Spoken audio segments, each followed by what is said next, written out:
그것은 한순간의 실수였다. 전체 7시합 중 제6시합에 편성된 오웬 하트와 스톤 콜드 스티브 오스틴의 인터콘티넨탈 챔피언십 매치에 예기치 못한 사고가 발생했다.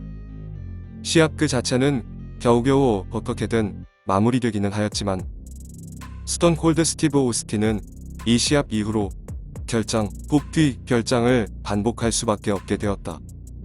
이때 당한 부상은 스티브 오스틴의 현역 생활 내내 그를 괴롭혔고 결과적으로 38살이라는 비교적 젊은 나이에 은퇴할 수밖에 없게 만들 정도로 엄청난 영향을 끼쳤다. 오스틴과 오웬 하트의 인터콘티넨탈 챔피언십 매치는 챔피언 오웬 하트의 기습 공격으로 시작되었다. 하지만 이내 오웬 하트는 오스틴에게 주도권을 빼앗겼고 파워밤 이후 장외 카운트 아웃 패배로 인한 벨트 방어를 노리고 장외로 도망쳤지만 오스틴이 달려가 이를 저지했다.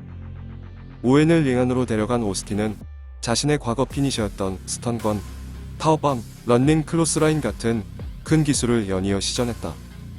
오웬 역시 벨리 투 벨리 수플렉스, 정원 수플렉스, 홀드 같은 고난도 기술로 반격.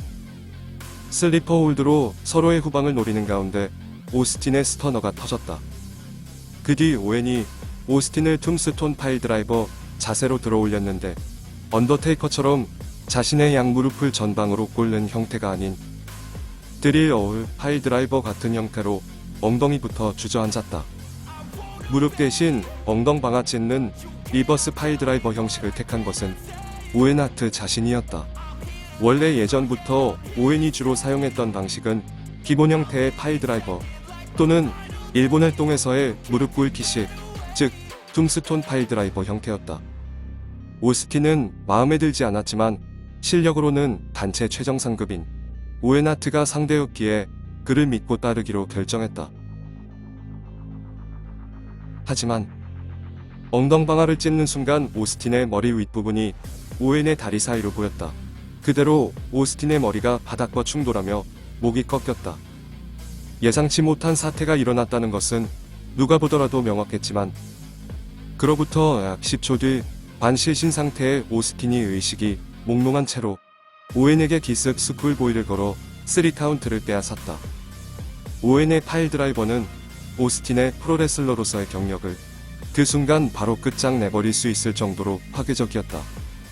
오스틴의 커리어는 다행히 이날로 끝나지는 않았지만 현역 생활 내내 두고두고 오스틴을 괴롭혔다.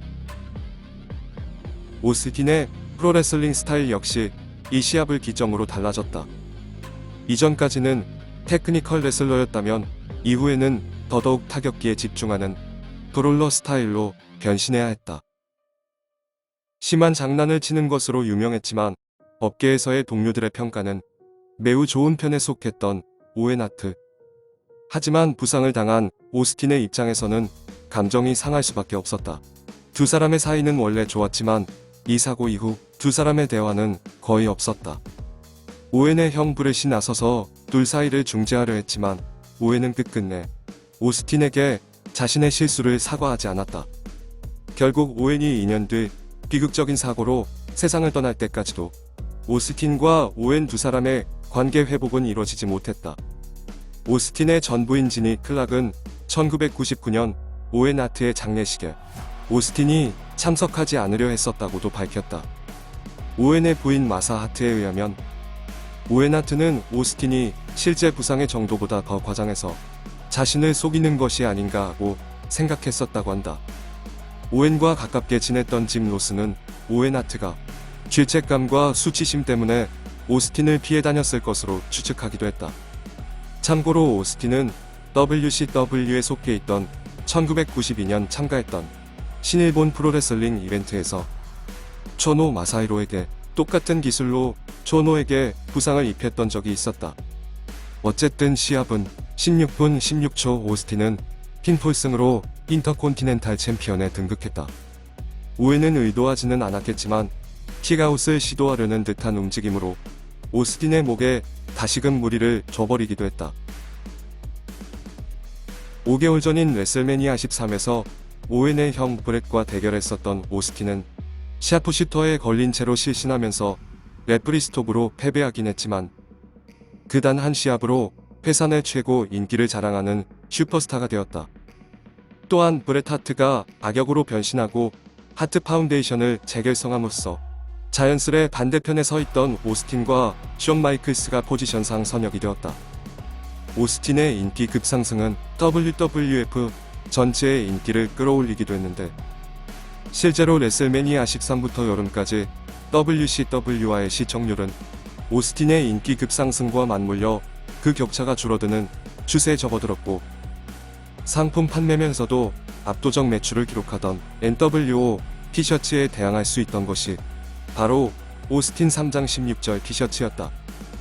이날 썸머슬램 97에서도 경기장을 찾은 2만 명이 넘는 관중이 현장에서 상품 구입으로 20만 2,500달러를 지출했는데 그중 상당 부분이 스톤 콜드 스티브 오스틴의 관련 상품들이었다. 썸머슬램 이후부터 다음해 3월 레슬매니아 14까지의 약 7개월간의 드라마는 빈스의 머릿속에서 오스틴과 숀 마이클스를 중심으로 한 스토리라인으로 이미 완성되어 있었을 것이다. 하지만 시합 중의 부상이라는 예상치 못한 상황에 의해 슈퍼스타 오스틴에 대한 푸시에는 결국 수개월간의 딜레이가 발생되고 말았다. 그러나 아이러니하게도 오스틴의 부상이 악재이기만 했던 것은 아니었다. 오스틴의 부상은 오스틴의 도끼 어린 캐릭터 이미지를 더욱 부각시켰고 이윽고 스톤 콜드 스티브 오스틴과 WWF의 악당 오너 빈스 맥맨의 충돌이라는 90년대 말 프로레슬링계 최고 히트 상품을 만들어내게 되기 때문이었다.